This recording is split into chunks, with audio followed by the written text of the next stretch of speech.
The B.C.S.E's Big School Makeover was asked to come into Hartswood Lower School in Hertfordshire to help support BBC Two's The Classroom experiment.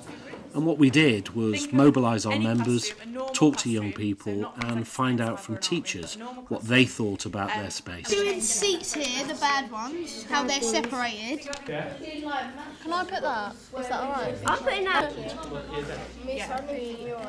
That's right. I think the interactive whiteboards are good.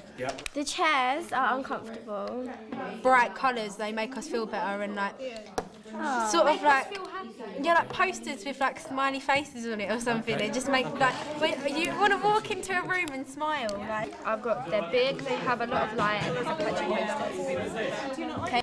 And in the winter it gets cold and the walls are boring and the furniture is not comfortable. People said about the size of the classrooms. Do you think the classrooms are big enough usually? Yeah. So it's usually just one desk for like 2 people. But it should be like this. Should be together, like in the French block. That's good because like it's a row and it goes like that with all of us sitting together. The teacher has a big comfy chair and a big desk and everything, and we have these little desks and the plastic chairs. we want to stand out, so that's what everyone's agreeing. Stick down all the things that you like. What does unique mean again? So you're going to stick that. Sorry, but that looks. You go turn it the other way. I think the furniture is very utilitarian. Chair design as well, they tend to break quite easily just because it's the key thing that you end up moving around. Yeah. Blinds. Yep. In summer, the sun always gets in to our eyes, and the kids, obviously, it affects them because sometimes they can't read from wherever they're sitting. They can't see the whiteboard clearly. In the next room, we've got a fixed projector, and that's fantastic, and all the interactive whiteboard, where here we use that projector on those 2 folders there, delicately balanced, shining on the wall. In the winter, you're about to boil, because the radiator will either cook you or you'll be freezing. But the build quality is very poor. Okay. We constantly deal with sound muffling that doesn't work, and etc, etc. The class next door can hear what's going on in here and so forth and so on.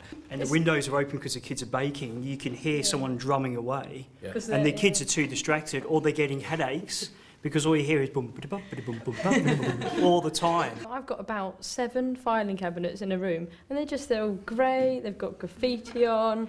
Like they don't add anything to the learning environment. They just make it look like a prison. Lively. They were lively. Well, you know, would you want them any other way? No, absolutely not. I am ready for it. I do remember it. Oh my gosh, I tell you what. It's a bit grim, isn't it? I know. It's something I hated just before we start. I hated these. Yes, I do too. I hated the quality of furniture. I hated its lack of flexibility. So in here, and we're going to put a new ceiling in too, but there is some natural light here.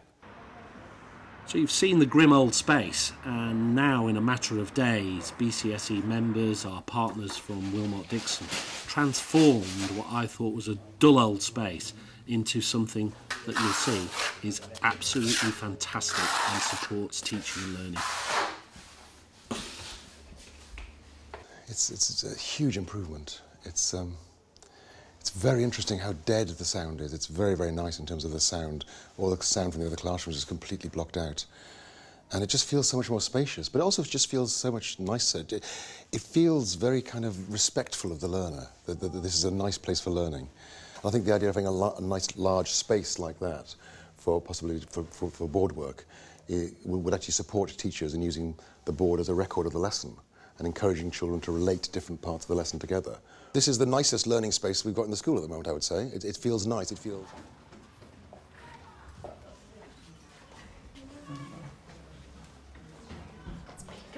It is, it's really nice. I love the desks. Desks. Are they really? Yes, I can actually move them. Actually, is that for soundproofing? There is some acoustic stuff in there, behind there. But I think it like folds down as like a table as well. Really? Yeah. So like you can write on it.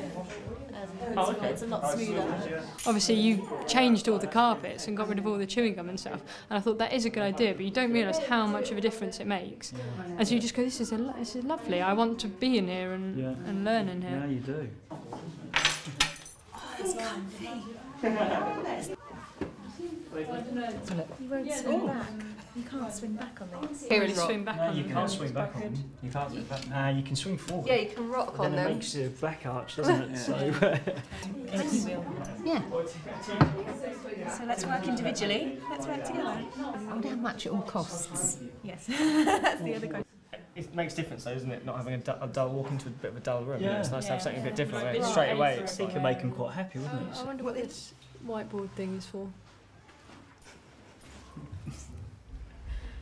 So what you see the Big School Makeover has achieved is a superb classroom for teaching and learning. Good quality furniture, desks that can be put together for group work or pulled apart, good carpeting, excellent acoustics, quality air, and also light that helps the teacher teach and the learners learn.